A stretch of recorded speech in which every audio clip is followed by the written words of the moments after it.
Lexus has some fairly lofty sales ambitions over the next couple of years. The Japanese firm wants to be selling 100,000 cars in Europe alone by 2020, and from where they are now, that is going to be no mean feat. So in order to hit those targets, Lexus is going to need a car that will appeal to the mass market. Enter the Lexus UX. Small SUVs are about as popular as cars get at the moment, and that is precisely what the UX is. It's also offered exclusively as a petrol-electric hybrid, again very fashionable, and thanks to its prestige badge, it will compete with popular rivals like the Audi Q3, the BMW X1 and the Mercedes-Benz GLA. But the question is, does it compete? You don't care about Lexus's lofty sales ambitions, you care about whether you should buy one or not.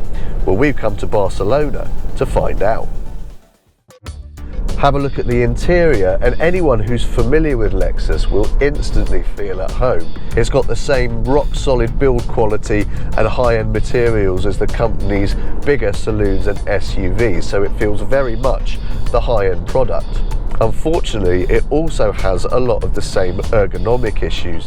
There are loads of really small fiddly buttons smattered around the place, especially on the steering wheel, and the trackpad controller that you use to scroll through the various infotainment menus is pretty distracting to use on the move. The UX isn't exactly the last word in practicality either. Rear space is just about adequate, but it feels a lot tighter and more claustrophobic than a lot of the car's rivals. What's more, the boot's pretty tiny at 320 litres, and that shrinks to just 283 if you go for a four-wheel drive version.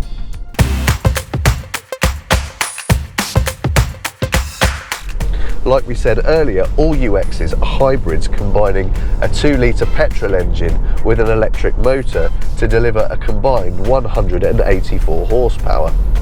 The performance is absolutely fine, but like with most hybrids, putting any meaningful pressure on the accelerator pedal results in the engine revs soaring, and that makes the engine pretty noisy and pretty coarse. And it's a shame, because otherwise exterior noises are really well isolated.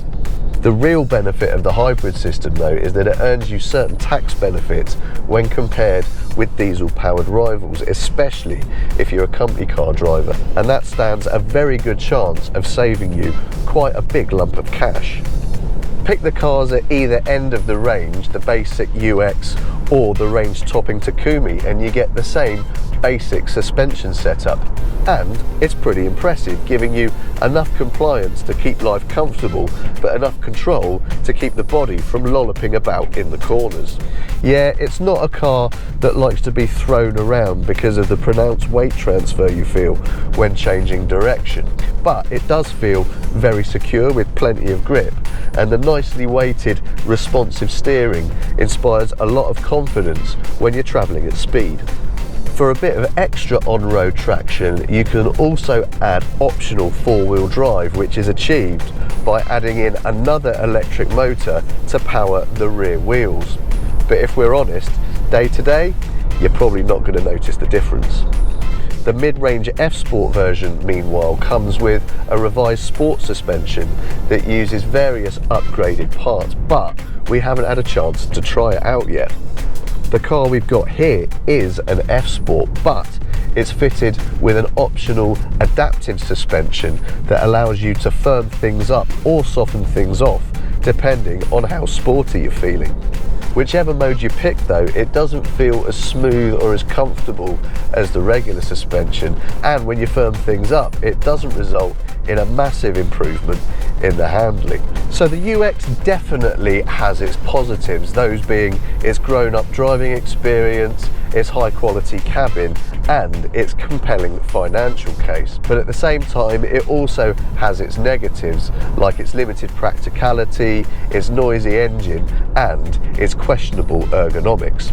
For our money though, the UX is still, by some distance, the best car that Lexus makes, and crucially, it's something a bit different in a very crowded marketplace, and for some people that'll be enough on its own.